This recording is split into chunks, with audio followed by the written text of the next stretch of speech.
Hola, hola, estimados amigos de Práctica Test. Ya estamos grabando por acá el día de hoy donde revisaremos el libro del nuevo conductor profesional.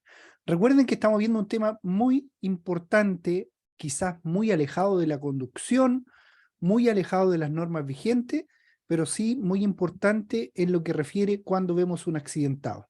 El tema que estamos viendo esta semana, los primeros auxilios en caso de un siniestro de tránsito. Así que vamos a recordar en lo que quedamos el día de ayer, saludar a todos los que están conectados en nombre del equipo de Práctica Test. Y el día de ayer quedamos viendo los tipos de hemorragias relacionados con el tipo de hemorragia clasificado, perdón, en tres partes. En la hemorragia externa, en la hemorragia interna y en la hemorragia exteriorizada. La externa es donde la sangre sale del exterior por el cuerpo por una herida donde la piel se rompe y son abundantes y pueden producir un estado de shock. Esa era la externa. La interna es donde la sangre se queda en el interior del cuerpo, del herido.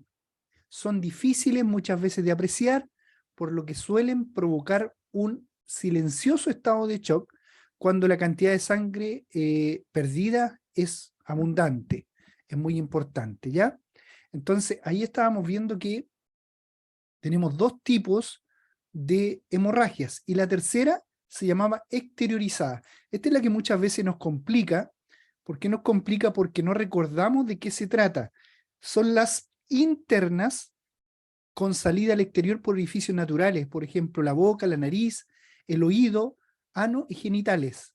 La nariz y el oído son muy frecuentes en los siniestros de tránsito, el sangramiento por nariz y oído, y generalmente indican una lesión grave cuando se ha tratado de un golpe encefálico o craneal. ¿Ya? Eso es lo que habla el libro del nuevo conductor profesional. Recuerden, la parte legal, decíamos que no iba muy apegado a la parte legal la clase de hoy, sino que es un tema netamente de atender a algún accidentado con una atención primaria, evaluación primaria o una atención y evaluación secundaria. Eso fue lo que alcanzamos a ver el día de ayer. Pero sí, hay una parte legal que nos amarra a todos nosotros los conductores, tanto los conductores para licencia profesional como también los conductores de licencia postulante a la clase B. Y es que no podemos darnos a la fuga en el momento de un siniestro de tránsito donde hayan heridos involucrados. ¿Ya? Es legal que tengo que, no a lo mejor hacerme cargo en su totalidad porque no soy doctor ni médico, pero debo prestar la atención primaria y la atención secundaria. Es por eso que tenemos que aprendernos este tema muy importante que es el tema número 4, primeros auxilios para atender a los accidentados. Así que saludamos desde ya a los que están conectados, a Pedro Castillo, por ahí habían dos personas más que se volvieron a salir, Elizabeth también está, así que los saludamos desde acá, desde la plataforma. Ya chiquillos, vamos a compartir la pantalla para seguir conectándonos. A ver, acá vamos a compartir la pantalla.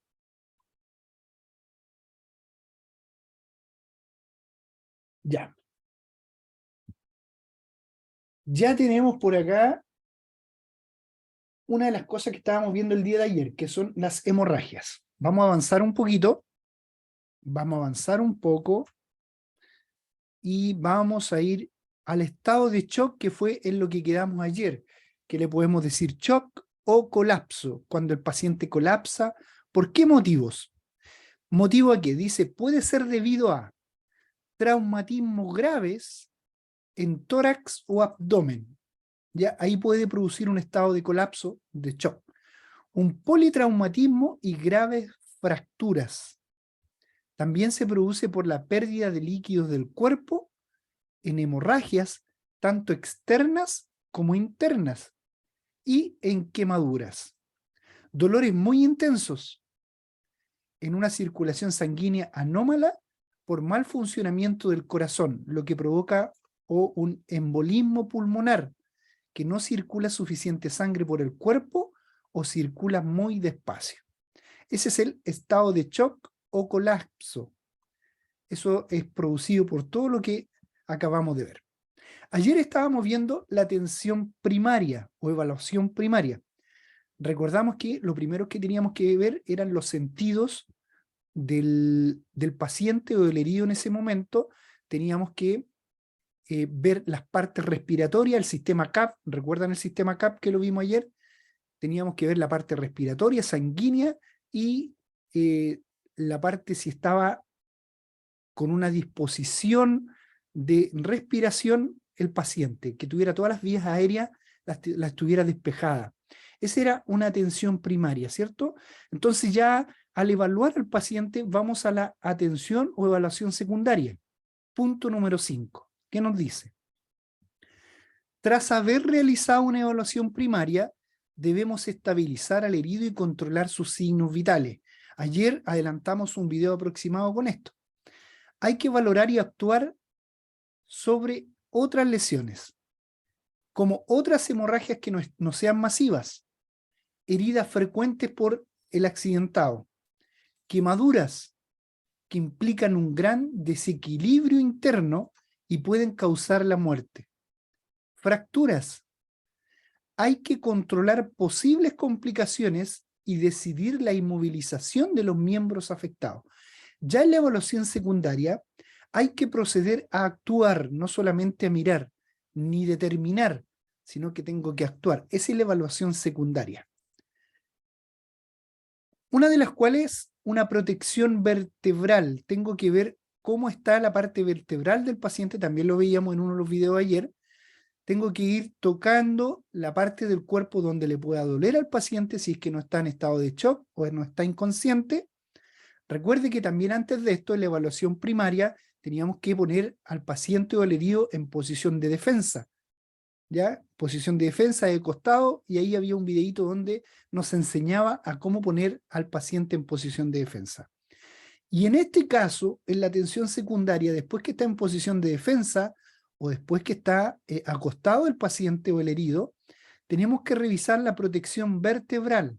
Dice, la protección vertebral o cervical consiste en mantener el cuello inmovilizado para proteger de los posibles movimientos bruscos con un collarín cervical, colocando las manos y los antebrazos extendidos a ambos lados de la cara, cabeza y cuello del herido, o rompiendo ropa o desde el lado de su cabeza, nunca debajo, ¿ya? Cuando vamos rompiendo la ropa. Recuerdan que había un segmento que se llamaba eje cabeza, cuello, tronco, ¿ya? Eje cabeza, cuello, tronco, teníamos que tener alineado al paciente, y eso es lo que estamos viendo ahora en una protección vertebral. En el caso de los motoristas, aquí hay una pregunta de prueba, chiquillos. No se debe retirar el casco de seguridad del accidentado. ¿Ya? No debemos nosotros retirarlo. En caso de que tenga que retirarlo, debe hacerlo un especialista. En este caso, bomberos, que lo hace la mayoría de las veces, o los que circulan en la ambulancia, o Carabineros de Chile. Pero la mayoría de las veces las herramientas necesarias las va manteniendo bomberos. Si es necesario para atender a la respiración del herido, la retirada del casco se realiza mediante una técnica determinada. Solo se debe emplear si se conoce adecuadamente esa técnica, que asegure la inmovilización de la columna vertebral. O sea, si conoce esa técnica, puede sacarle el casco. Por eso están autorizados los que realmente conocen la técnica, como bomberos, ambulancias, paramédicos, carabineros. Ya ellos, en caso de que involucre una respiración o alguna herida, pero en otro caso es mejor no sacar el casco del motociclista. Aparece como una de las preguntas determinantes en la prueba de primeros auxilios. Punto número 7, lesiones traumáticas. Las lesiones traumáticas, dice, tienen un origen violento, teniendo como protagonista un elemento externo. Son frecuentes en accidentes de tránsito a los que están expuestos los conductores profesionales y pueden ser ¿Por qué están expuestos los conductores profesionales a esto? ¿Por qué no habla de los conductores postulantes a la clase B o cualquier tipo de conductores? Porque la mayoría de los siniestros de tránsito, recuerden que hoy día se llaman siniestros y no accidente, la mayoría de los siniestros de tránsito se producen en los horarios de trabajo, por la velocidad que llevan uno de ellos, por el impacto. ¿Qué es lo que dice? Mire, que en el tránsito están expuestos muchos conductores y son frecuentes los accidentes. Accidentes que pueden ser directos por impacto de la persona contra el vehículo, el suelo o algún obstáculo. Y ahí se produce una lesión traumática, dolor intenso. O pueden ser indirectas por la desaceleración o aceleración que sufre la persona cuando se producen lesiones internas muy graves. Por ejemplo, ¿cuándo es aceleración y desaceleración? Cuando no vamos tomados de la manilla del autobús, del minibús, de la locomoción colectiva, y se produce una desaceleración o aceleración rápida, y esto conlleva a que no se alcancen a firmar los pasajeros. Hoy en día, con el mismo tema del celular, hay muchas lesiones traumáticas con este tema, donde se ocurren fracturas internas, fracturas expuestas o externas. Por eso se llama lesiones traumáticas indirectas. Las directas son por el impacto contra el vehículo. Las indirectas son por la aceleración o desaceleración. Politraumatismo. ¿Qué significa politraumatismo? Ayer hacíamos una de las preguntas, en este caso, del politraumatismo. A ver, por acá. Estoy atento, chiquillos, al chat. Cualquier duda, consulta que ustedes quieran hacer, estoy atentísimo. ¿Ya? Ya tenemos ahí a Carlos, tenemos a Ivana Pablaza, a Paula Araya, Pedro Castillo, ya los tenemos identificados, chiquillos, así que cualquier duda, consulta, estamos para atenderles. Independiente que sea de este tema, primero auxilio, como también puede ser de la normativa vigente a la ley de tránsito. Si tienen alguna duda, estamos atentos. Hacemos una pausa. Politraumatismo, dice, son graves, múltiples e inestables. O sea, politraumatismo es una de las situaciones más graves que puede enfrentar el accidentado. Producen complicaciones derivadas del propio traumatismo en nervios periféricos, vasos sanguíneos y vísceras. Pueden tener consecuencias mortales, fatales, si el accidentado ha bebido alcohol o algún estupefaciente. La probabilidad de muerte se multiplica por 4. Lesiones cráneoencefálicas y faciales pueden estar debidas ¿a qué? Al desplazamiento brusco del cuello en los atropellos o en los impactos. Dice, el impacto contra el parabrisas o estructuras interiores del vehículo y al ser expulsados del vehículo. Recuerde que cuando el conductor o el acompañante van sin cinturón de seguridad, lo más probable que en un impacto, como dice acá, uno de ellos quede con su cabeza en el parabrisas o estructuras interiores del vehículo al ser expulsados, el impacto, la fuerza de inercia. El impacto contra el suelo en accidente de motocicleta. Se debe sospechar este tipo de lesión en el caso de lesiones en cabeza, cara o en el cuello. Por eso se llaman lesiones cráneoencefálicas y faciales, que está hablando de el rostro. Hemorragias exteriorizadas por el oído y o nariz. Pérdida de conciencia, sensibilidad o inmovilidad o movilidad. Pasajeros o conductores de motocicleta. Es la primera identificación que debo tener. ¿Dónde fue el golpe? Para llevar a cabo una atención secundaria. Recuerde que la atención secundaria se actúa, esa es la diferencia. En la evaluación primaria se determina de dónde el paciente está teniendo el problema. Respiración, sanguíneo, todo lo que tiene que ver con el aire, con la entrada a las cavidades de aire, Y estado de shock se evalúa en la primera y en la segunda se actúa. Y eso es lo que estamos viendo ahora, evaluación secundaria. Lesiones en la columna vertebral. Las causas de este tipo de lesión son las mismas que las lesiones cráneoencefálicas.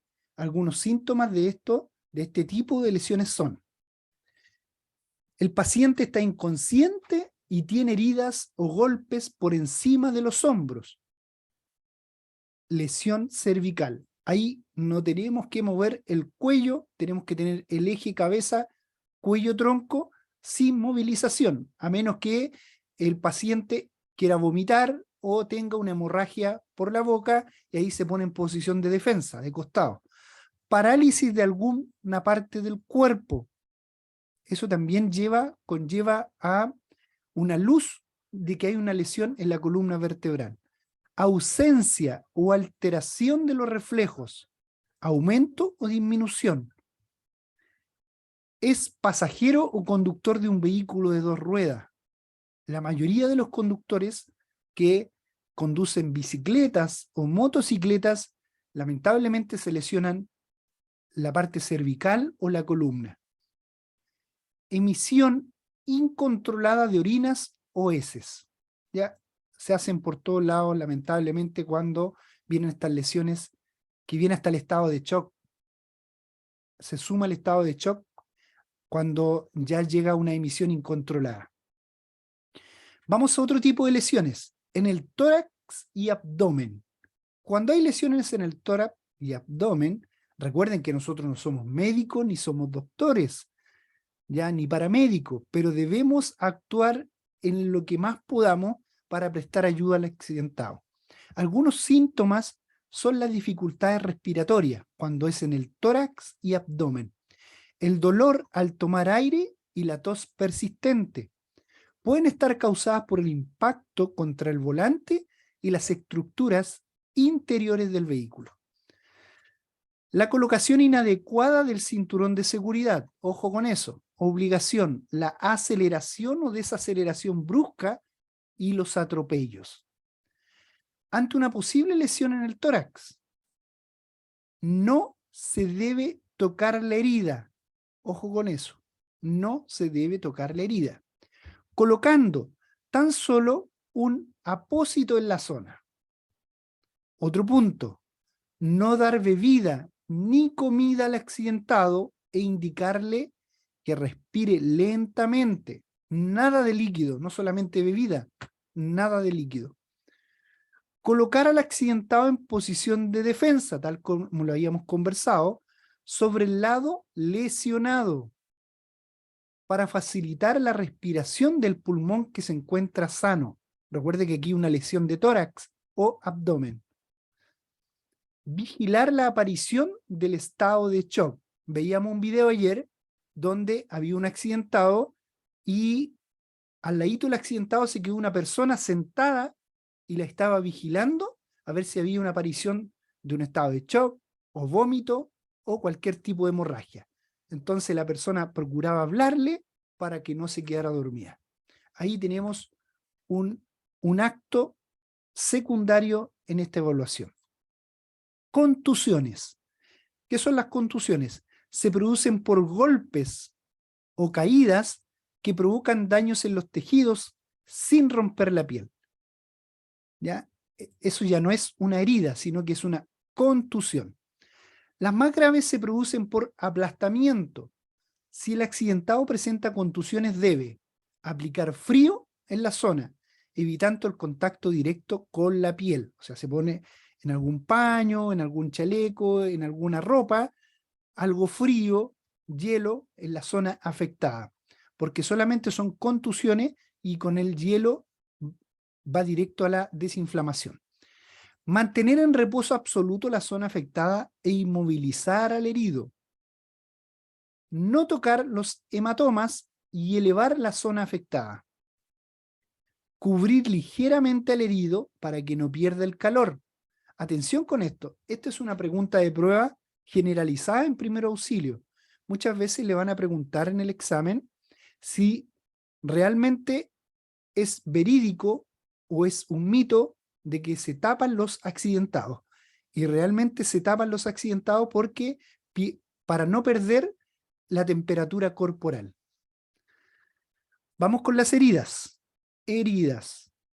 Pueden deberse a cortes, contusiones o heridas punzantes ante un accidentado con heridas graves.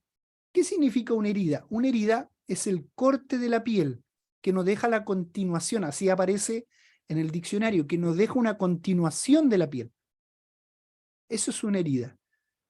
¿Qué es lo que debemos hacer? No retirar los objetos que se puedan encontrar incrustados en la persona.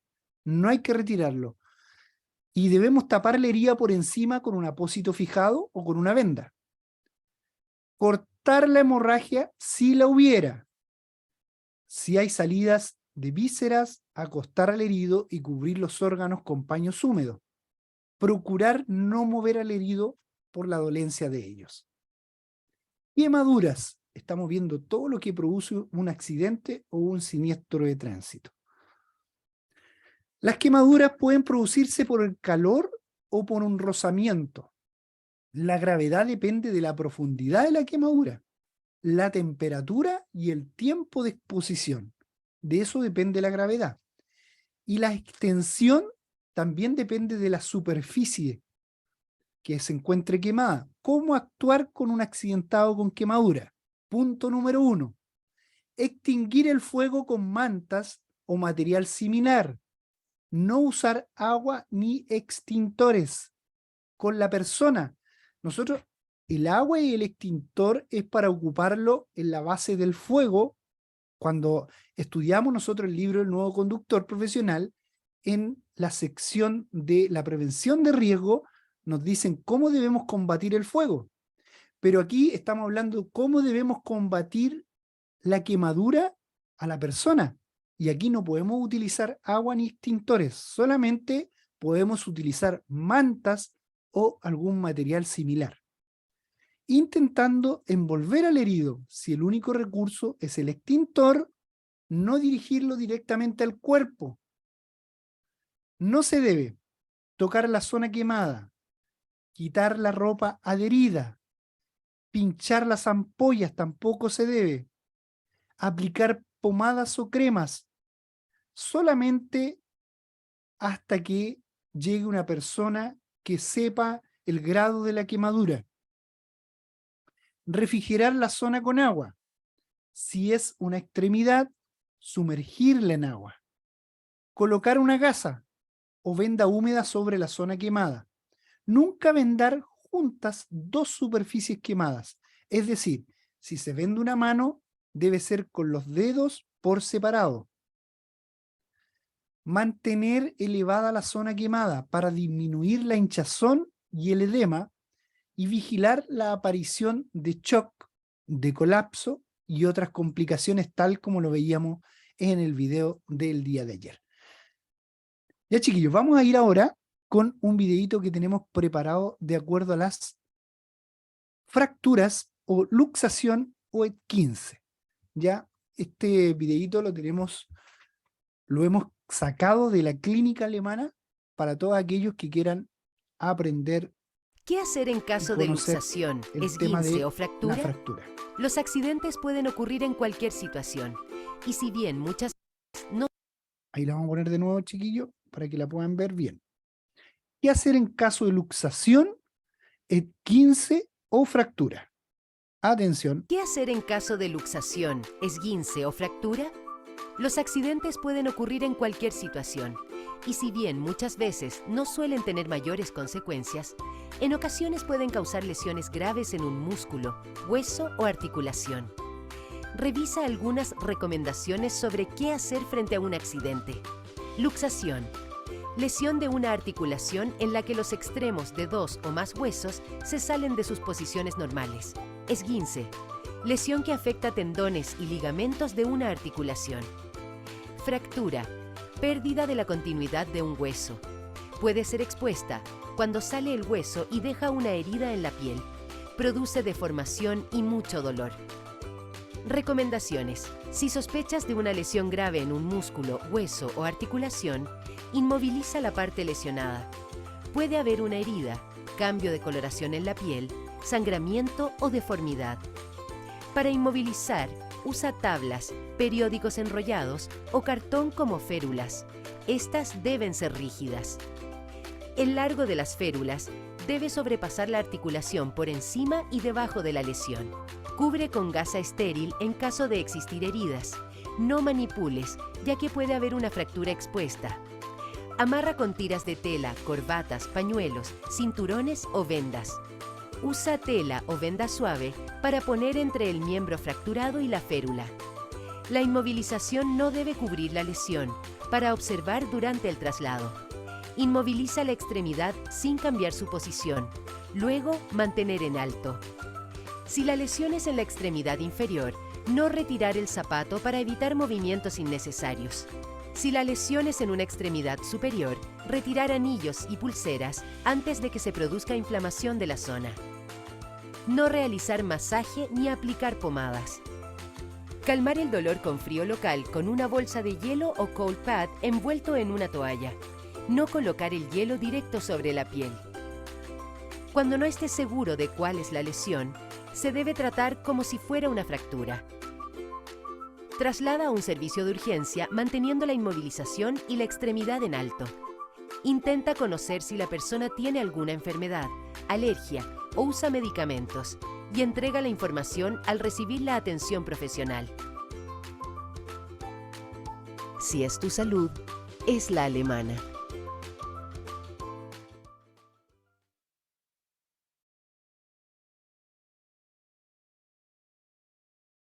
Ya, chiquillos. Excelente video. Queda muy claro que siempre debemos tomar, aunque no lo sepamos, como que si fuera una fractura. Aunque sea 15, aunque sea contusión o sea fractura, siempre debemos tomar lo mayor como que si fuera fractura. Así deberíamos actuar. Si se dan cuenta, más o menos nos estaban diciendo lo mismo que veníamos similando con las situaciones anteriores. No dar agua al paciente, poner un hielo en el lugar donde está la contusión o la fractura o el esguince, y todas las recomendaciones de colocar una gasa, de nunca vendar dos superficies juntas que estén quemadas, el sangramiento, tener ojo con el sangramiento, siempre poner una lona o una gasa nueva, pero sin quitar la anterior para que no se vaya a producir alguna infección. Así que ahí teníamos bien clarito el tema de la fractura. Lo vamos a leer ahora, qué es lo que nos dice el libro Nuevo Conductor de acuerdo al tema que hemos visto en el video. Dice fracturas. Las fracturas pueden ser cerradas, abiertas o complicadas. No hay rotura de la piel cuando es cerrada, pero puede salir un hematoma. Cuando son abiertas, hay rotura de la piel por el propio hueso o por el objeto del impacto y pueden causar infección. Cuando son complicadas, son lesiones de vasos sanguíneos, de algunos nervios o articulaciones. ¿Ya? Y cuando es expuesta, es cuando el hueso sale de la cavidad del cuerpo. Ante un accidentado que presenta fractura ósea, debe tapar la herida, debe cortar la hemorragia si la hay, y debe inmovilizar la zona de la fractura. Y si es posible, colocar un entablillado. ¿Ya? Bueno, hasta aquí vamos a ver el tema de los primeros auxilios. Nos queda tiempo todavía. Recuerden que estamos viendo el libro del nuevo conductor profesional. Antes de que vamos a las preguntas y respuestas, vamos a ir con un tema muy importante que nos han pedido los alumnos. ¿Cuál es el tema? Vamos a ver, de acuerdo a la velocidad, nos vamos a pasar a la parte legal, de acuerdo a la velocidad, vamos a ver la distancia de reacción, frenado y total de detención. Eso es lo que vamos a ver hoy en día, porque hay muchos alumnos que a veces no pueden comprender en el libro Nuevo Conductor cómo se pueden sacar los números para llegar a un resultado óptimo según las preguntas que le aparezcan en el examen de la municipalidad. Así que hasta aquí vamos a llegar con primeros auxilios. Vamos de inmediato a el segmento de la distancia de reacción, frenado o total de detención. De inmediato, chiquillo. Acá la tenemos. Ya. Aquí está. ¿Está apareciendo en pantalla? Sí. Ahí está apareciendo en pantalla. Vamos a ir inmediatamente. Punto número 4, de acuerdo a la legislación de tránsito. Esto es lo que me han pedido varios alumnos por interno, por el chat, para que les pueda explicar cuál es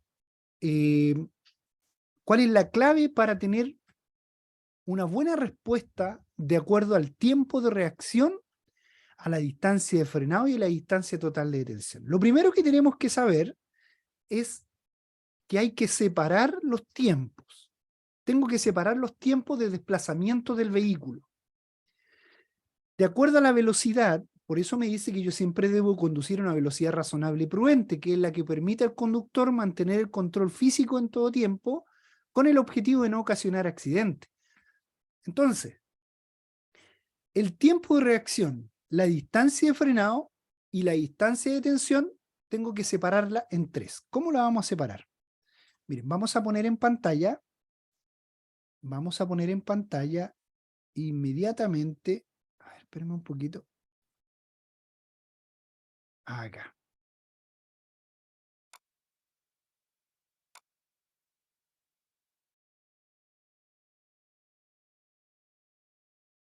Ya, chiquillos, ahí está. Distancia total de detención.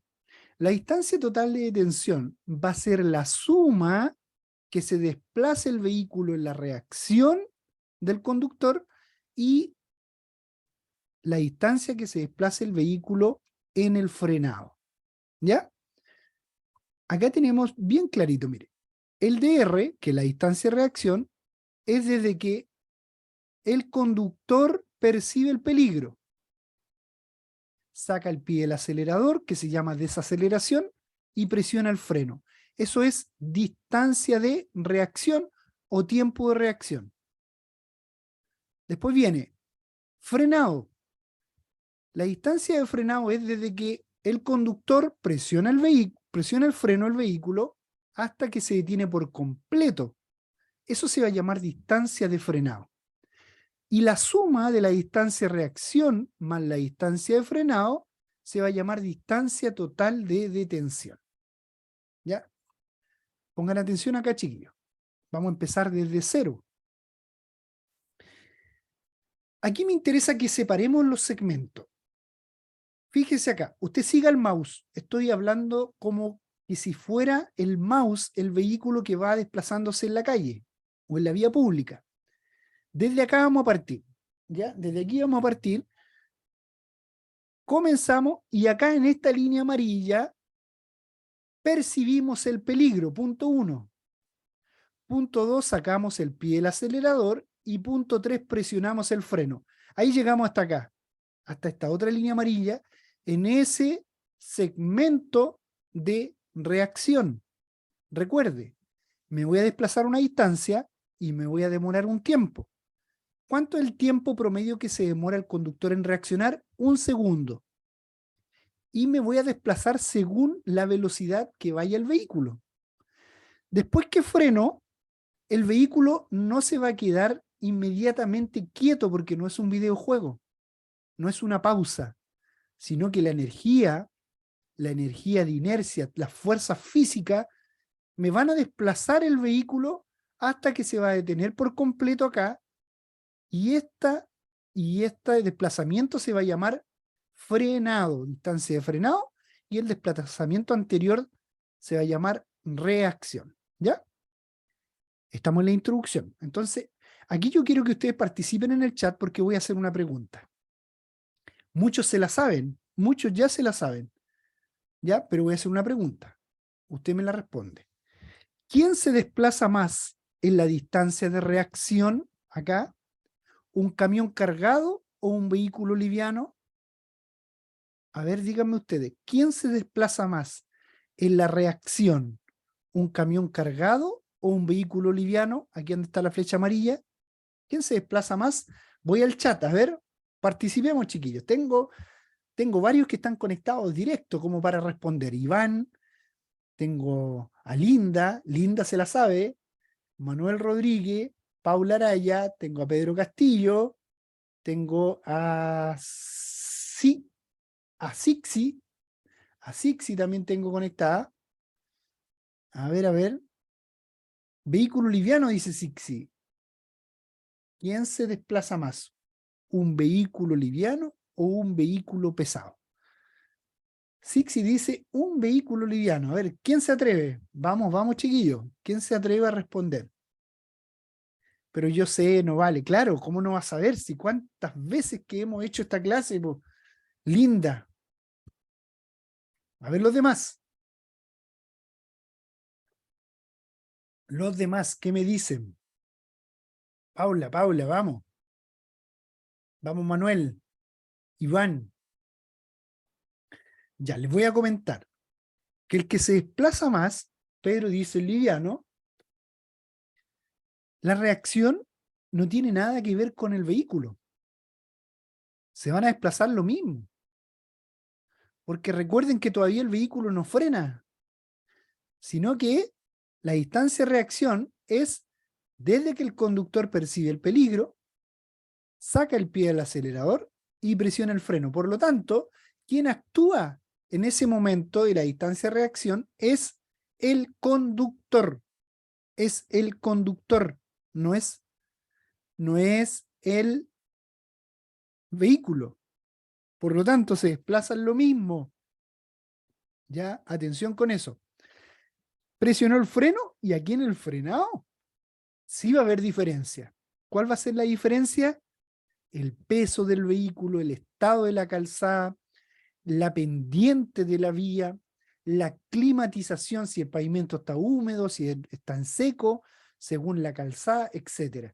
Aquí sí que va a haber diferencia de frenado, en el frenado con el vehículo. Pero en la reacción no va a haber diferencia, chiquillos.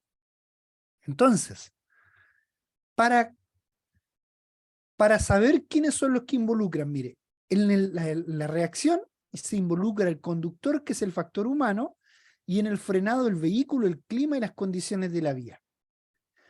¿Cuál es la fórmula para calcular la distancia de reacción? La velocidad se multiplica por 1000 y se divide por 3600. ¿Por qué por 1000 y por 3600? Porque en nuestro país la velocidad se mide por kilómetros por hora. 1 kilómetro equivale a 1000 metros y 1 hora equivale a 3600 segundos. Por lo tanto, aquí estoy diciendo lo mismo, metros por segundo que kilómetros por hora. Velocidad por 1000 dividido por 3600. El DF, que es el frenado, se calcula dependiendo del resultado que le haya dado el DR. Y se eleva al cuadrado. No se multiplica por 2, sino que se eleva por el mismo número. Y se divide por la constante física que estoy mostrando aquí en pantalla, 13,72. Esa es la constante física de frenado, que la tengo acá arriba. Proviene de la ley de Newton, 0,7, neumático en mejores condiciones, 9,8 fuerza de gravedad y energía cinética, que es número 2. Esas son las leyes físicas. 13,72. ¿Por qué da 13,72? Porque puedo multiplicar la ley de Newton por la fuerza de gravedad por la energía cinética. Y eso me va a dar 13,72. Eso se va a llamar constante física de frenado. ¿Ya? Por eso va dividido por 13,72. Y la distancia total de detención, que es lo que me preguntan a mí en el examen, va a ser la suma del resultado de los dos de arriba, del DR y el DF. ¿Ya? Vamos a hacer un ejercicio de forma rápida. Distancia de reacción, 60 kilómetros por hora, 60 por 1000, 60.000 dividido por 3600, 16,6. Recuerde que estamos ocupando la fórmula de arriba. 60.000 dividido por 3600, 16,6 metros. Eso es la distancia en metros que se desplaza mi vehículo a 60 kilómetros por hora. Cualquier vehículo, aquí no importa el peso. Distancia de frenado. Me está diciendo acá la fórmula que el resultado que me dé la reacción debo elevarla al cuadrado. Aquí está, mire, 16,6 por 16,6 dividido por 13,72, que es la constante física de frenado. Eso me va a dar 2,75 dividido por 13,72. El resultado es 20 metros, 20,08 metros. Entonces, para saber la distancia total de detención, sumo la reacción más el frenado. Y eso me da 37 metros aproximado. Vamos a hacer el mismo ejercicio, pero ahora lo vamos a hacer duplicando la velocidad. 120 kilómetros por hora.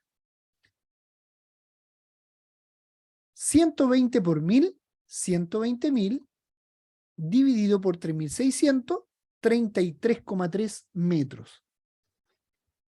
Distancia de frenado, el resultado que me dio el DR, lo multiplico por el mismo número, o sea, lo elevo al cuadrado, me da 1108,89 dividido por la constante física, lo que me está diciendo la fórmula acá, me da 80 metros, 80,8 metros. La suma es de estos dos, de ambos. Fíjese acá, ¿ve? 14,1. Entonces, aquí vamos a hacer un ejercicio. Y aquí sí puede hacerlo Linda, porque Linda ya sabe estos ejercicios, ya estuvo en esta clase. Entonces, vamos con la siguiente pregunta. Atención, chiquillos, miren. Si su distancia de reacción es de 10 metros y su distancia de frenado es de 8, en consecuencia, su distancia total de detención es 18. Aquí no me hicieron hacer el ejercicio de arriba, ya me lo dieron hecho. Ya me dijeron que la reacción es 10, que el frenado es 8, y la suma es 18. El mismo ejercicio que hicimos arriba nosotros, aquí ya nos dijeron el resultado. Pero mire la pregunta que nos van a hacer. ¿A cuánto aumenta su distancia total si duplica la velocidad en las mismas características y condiciones de la vía? ¿A cuánto cree? ¿Hay alguno que se arriesgue acá a responder esta pregunta? ¿A cuánto aumenta la distancia total de detención si duplica la velocidad en las mismas características y condiciones de la vía? A ver, ¿cuántos se atreven? ¿Qué resultado creen ustedes que da acá? ¿Qué resultado? Vamos a ver, chiquillos, a ver. ¿Hay alguien que se atreva? Ya, vamos a explicarlo. Cada vez que a usted le pregunten por duplicar la velocidad, como le están preguntando aquí, la distancia de reacción usted tiene que multiplicarla por 2, por este que está acá al lado, por 2. Entonces me va a dar 20. Y la distancia de frenado debo multiplicarla por 4, porque se eleva al cuadrado. Entonces me da 8 por 4, 32. El total entonces sería 52. ¿Ya? Y si me preguntan por triplicar la velocidad, la reacción la multiplico por 3 y el frenado lo multiplico por 9. Aquí tengo la fórmula. Entonces, 10 por 3 sería 30 y 9 por 8 sería 72. Sería 102 metros. Ahí tenemos una respuesta cuando me pregunten ¿qué hago para duplicar la velocidad y para triplicar la velocidad? ¿Cuánto me da la distancia total de detención? Ahí tenemos la respuesta de eso. Cada vez que duplica es por 2 y por 4, cada vez que triplica es por 3 y por 9. Vamos ahora a ver un ejercicio que le preguntan a usted. Para sacar la reacción, debo tomar el primer dígito de la velocidad y debo multiplicarlo por 3. Eso me va a dar el aproximado al exacto. En este caso, 6 por 3, 18. Y el exacto a 60 kilómetros por hora es 17. Ahí tenemos una aproximación. Para sacar el frenado, ¿por qué será reacción? Para sacar el frenado, el mismo dígito, primer dígito o segundo dígito, siempre dejando el 0 afuera, lo multiplico por sí mismo. 6 por 6 en este caso me da 36, lo divido por 2 y me da 18. Eso me da un aproximado al exacto que es 20. O sea, lo que me dé aproximado, después me voy hacia arriba y la primera alternativa es la correcta. Revisemos a 90 kilómetros por hora. 9 por 3, 27. El exacto es 25. En la distancia de frenado, 9 por 9, 81 dividido por 2, 41. Me voy hacia arriba, la primera alternativa, 45. A 120 kilómetros por hora, 12 por 3, 36. El exacto es 33. En el frenado, 12 por 12, 144 dividido por 2, 72. El exacto es 80. Me voy hacia arriba del 72 y busco la alternativa correcta en el frenado. A 70 kilómetros por hora, 7 por 3, 21 es el aproximado, 19 es el exacto. En el frenado, 7 por 7, 49 dividido por 2, 25, con aproximación, y el exacto es 27. Me voy hacia arriba y respondo la correcta. Ahí tenemos un ejercicio latente de la distancia de reacción, frenado y total de detención. Es una estructura rápida que tuvimos que emplear para los que habían quedado rezagados en la clase anterior. Así que ahora, chiquillos, nos vamos a las preguntitas de hoy. Ya no se va a arrancar fácilmente. Vamos, chiquillos. Atención con el chat. Vamos, chiquillos. Atención con el chat. Usted se encuentra en un lugar de un accidente. ¿Qué hace para ayudar de mejor forma a una persona herida que está con una fuerte hemorragia en la parte inferior de una pierna? ¿Qué hace usted? A. Se sienta y le da a beber algo caliente para tranquilizarla. B. Si un brazo o pierna están sangrando, elévela para reducir el sangramiento. C. Aplique presión manual firme sobre la herida con un paño limpio y luego lo venda. ¿Cuál será el correcto o las correctas? Pedro nos dice la C. Pedro Castillo. A ver. Ivana Pablaza nos también se inclina por la C. Aplicar presión manual firme sobre la herida. Ya. ¿Y qué pasa con la B? Si un brazo o pierna están sangrando, lévela para reducir el sangramiento. ¿Estará correcta también o no? Sabemos que la A no está correcta porque no podemos dar de beber. Pero la B, veámosla. Exacto. Ahí estamos. Correcta. Bye, linda. Cuídese. Gracias por conectarse. Seguimos.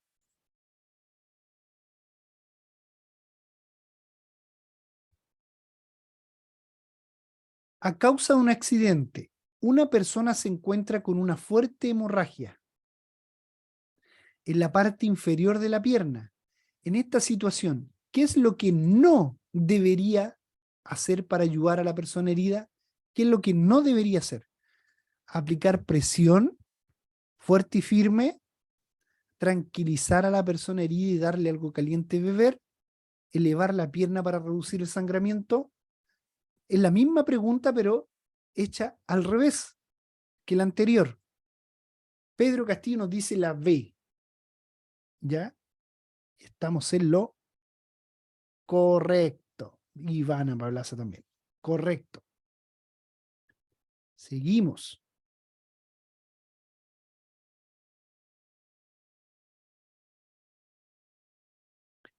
¿Qué es una herida? ¿Cuál es la definición de una herida?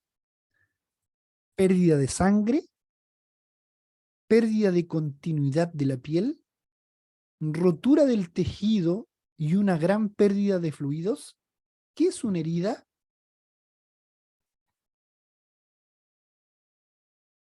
A ver, Linda dice la C, Iván dice la A. Pedro dice la C, está con Linda. Pero recuerden que las pérdidas de fluidos no es una herida, es una pérdida de continuidad de la piel. Ya, atención Iván, atención Linda, Pedro. Ya, es una pérdida de continuidad de la piel. Seguimos.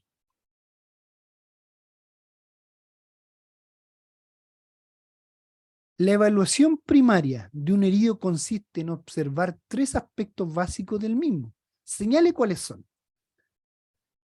La primera dice que ninguna de las anteriores es correcta. La B dice herida, hemorragia y fractura. La C dice respuesta del herido, respiración y estado circulatorio. ¿Cuál es la correcta? Uy, uy, uy. Vamos a ver. ¿Cuál será la correcta? Evaluación primaria. Ay, ay, ay, quedaron pensativos.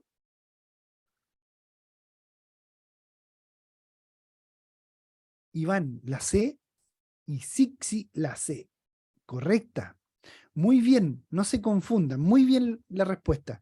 Porque a veces uno dice herida, hemorragia y fractura. Y esto es atención secundaria, no es primaria. La B, ¿ya? Sí, la letra C, respiración y estado circulatorio. Es la regla CAF.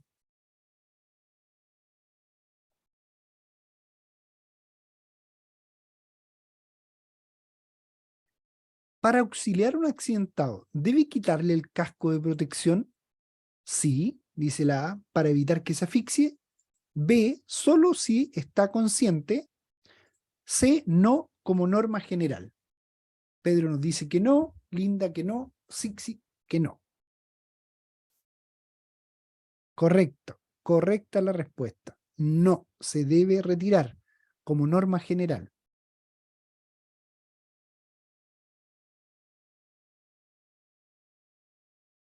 Usted llega al lugar de un accidente en el que ha participado un motociclista. El motociclista se encuentra consciente, pero en estado de shock. ¿Qué debería asegurarse usted? ¿Que el motociclista no se saque el casco? ¿Que el motociclista se saque el casco? ¿Que al motociclista se le ayude a ponerse de pie? ¿Que al motociclista se le dé algo de beber? ¿Cuál es la correcta? La A. Dice Linda, Sixi, Pedro. Que el motociclista no se saque el casco. Vamos a ver, correcto. Todo lo demás no es real.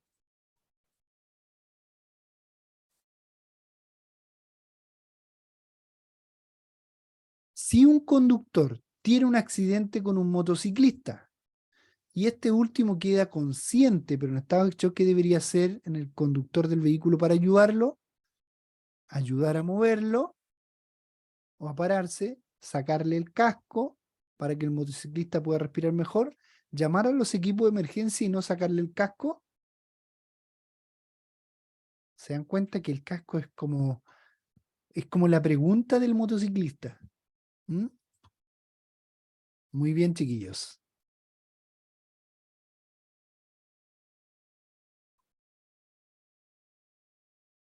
Vamos a ir con el tema de las hemorragias, supuestamente. A ver. Dice, uno de los principios básicos de actuación ante un herido que presenta una hemorragia exteriorizada. Acuérdense cuáles son las exteriorizadas. Presionar con un apósito limpio o impedir la salida de sangre. B, nunca debemos taponar ni cortar la hemorragia exteriorizada. C, mantener al herido con la cabeza inclinada hacia atrás si sangra por la nariz o oídos. ¿Cuál es la correcta? A ver. A.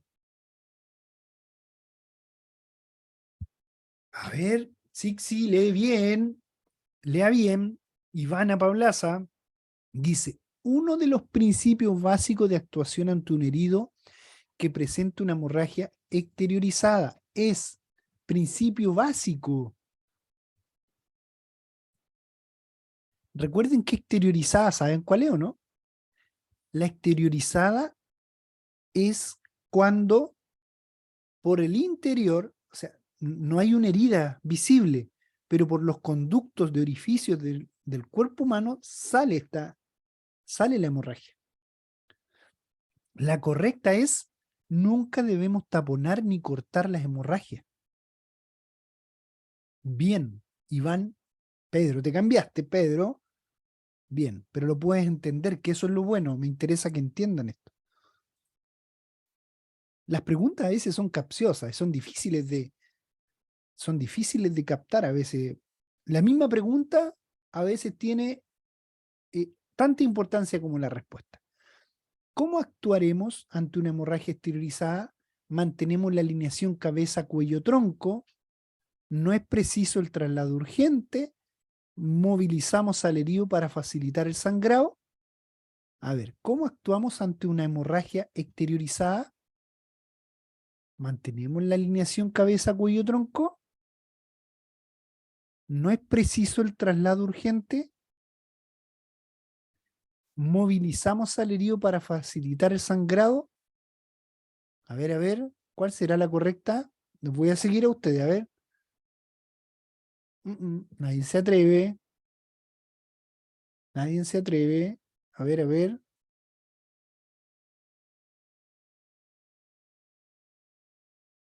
A ver, el primero que se atreva pongo la letra que ustedes dicen. La A dice Pedro. Ay, ay, ay. La A dice Linda. Correcto, muy bien. Sí, hay que mantener la alineación de la cabeza, cuello y tronco. Recuerde que la hemorragia exteriorizada puede salir por los orificios que tenemos en nuestro cuerpo.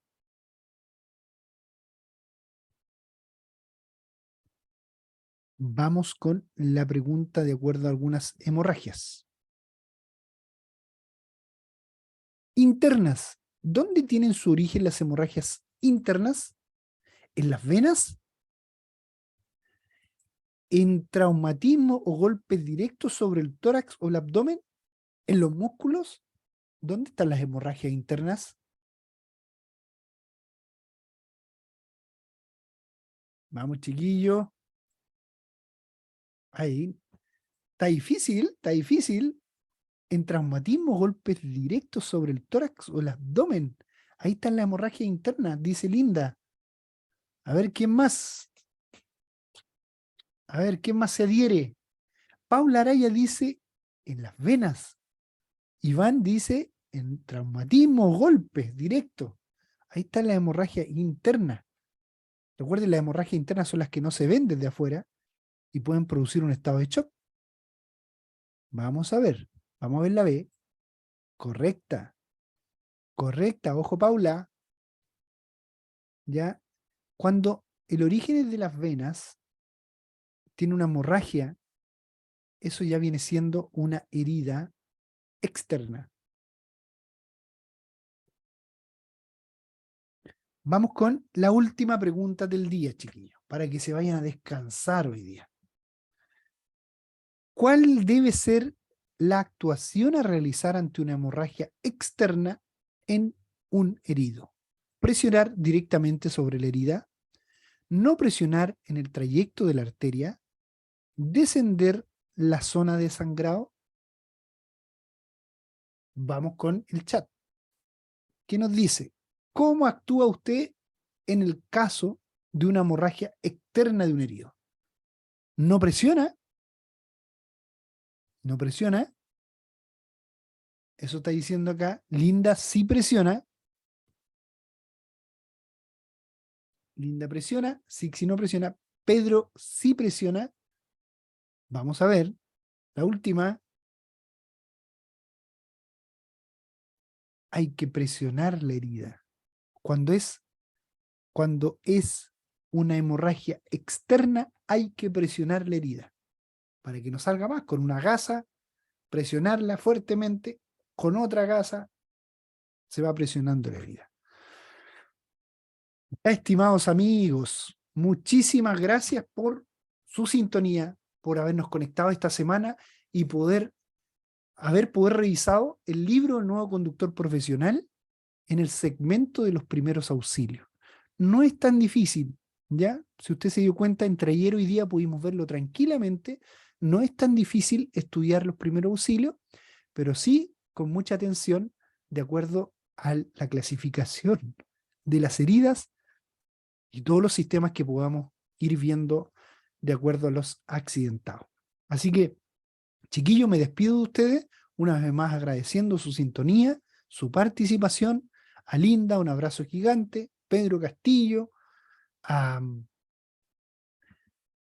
Paula, a Sixi, que se pudo conectar hoy día, a Manuel Rodríguez, Ivana Pablaza y todos los que están conectados, ya para no nombrarlo a todos, así que un abrazo gigante, que descansen, nos estamos viendo la próxima semana. Recuerden, para los conductores de clase B, se pueden conectar a las 11 de la mañana de lunes a viernes con el profesor David y a las 21 horas con nuestra profesora Valeria en la plataforma de Práctica Test. Motocicletas las puede ver martes, miércoles y sábado con el profesor Ricardo. Así que un abrazo gigante, Pedro, qué bueno que estés estudiando la clase B. El día lunes específicamente el libro del nuevo conductor, postulantes a la clase B. Un abrazo, chiquillos, que tengan un muy buen descanso. Chao, chao.